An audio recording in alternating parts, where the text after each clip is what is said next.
Good morning. Advent season is a very special time of year that sometimes gets lost in the bright lights of the Christmas season it precedes. The first day of Advent is the first day of a new liturgical calendar and begins a 4-week period of preparation in anticipation of the Nativity of Jesus at Christmas. The Advent season is all about reflecting on how we can prepare our hearts and homes for Christ's birth in the world as it is today. It is a time for faith communities and families to remember through prayer, reflections, special music, and good deeds what the true meaning of Jesus' birth is. There are many different traditions associated with the 4 weeks of Advent. The Advent season invites us to step away from what can be a frenzied time of parties and shopping to consider how we commemorate the birth of Jesus, one of the holiest times in Christian faith. It is also a time to reflect on the triumphant return of Jesus at the second coming. These are all events that our little roses holds near and dear as we move forward in our attempts to spread our helping hands.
Darating muli sa takdang araw upang tanang tao'y tawagin at sa puso ating kamay tigisin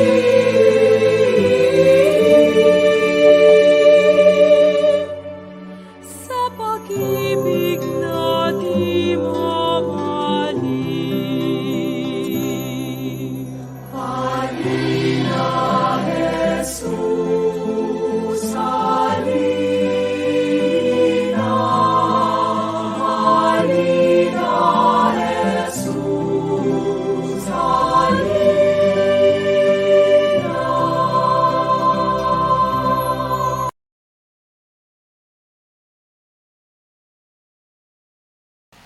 Father in heaven, at the start of this holy season of Advent, we offer you this gift as a symbol of our desire to live up to what your church and the whole world expect of us. Grant that under the guidance and in the strength of your Holy Spirit, we may walk steadily in the true faith and in full expectation towards Him who comes to us as Savior and Lord. Amen.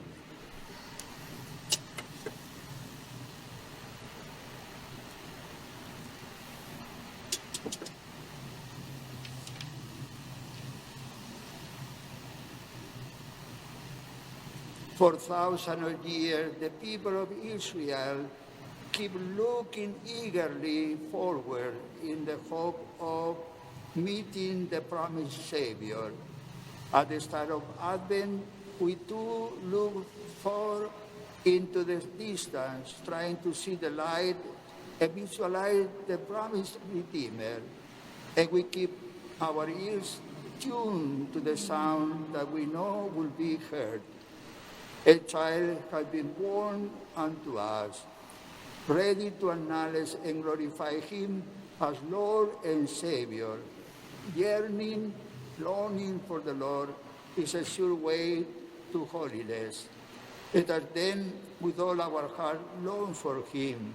We shall not be disappointed.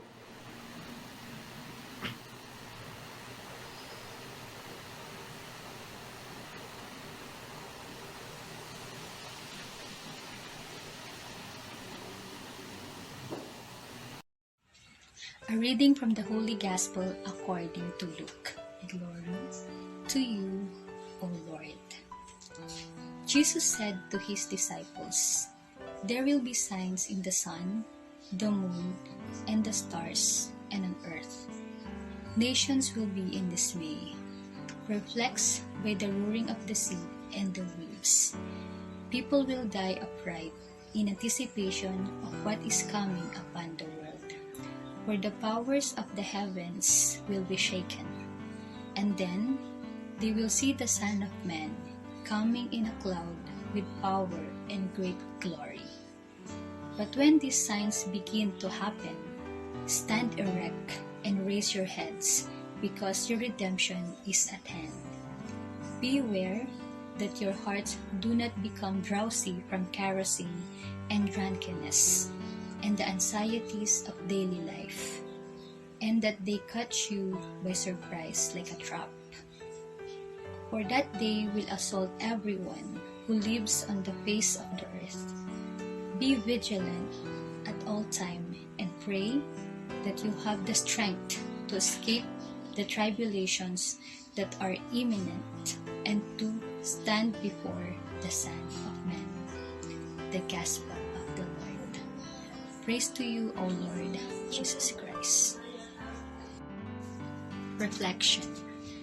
When we experience difficulties in life that are too much to handle, we often say, "Ayoko na, hindi ko na kaya, ang hirap-hirap," as if life is meaningless and hopeless. We are living in fear, in anxiety, and in darkness. But do remember that we are being reminded that God is always with us, that we have to stand firm because God promised that He will be with us. He will never abandon us. He will be our guide, our Savior. So do not lose hope. God will be there for us. But are we allowing God to be present in our life? Is God part of the choices and the things that we are deciding? Let us prepare ourselves and our hearts to welcome the Lord, to help, to guide, and to accompany us in our everyday lives. So, AQUINAS, do not lose hope. Lord is knocking in our hearts.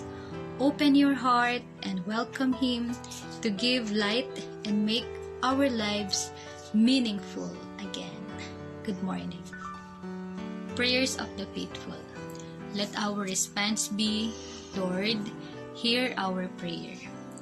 That the Church may be a sign of God's presence in the world for all peoples to see.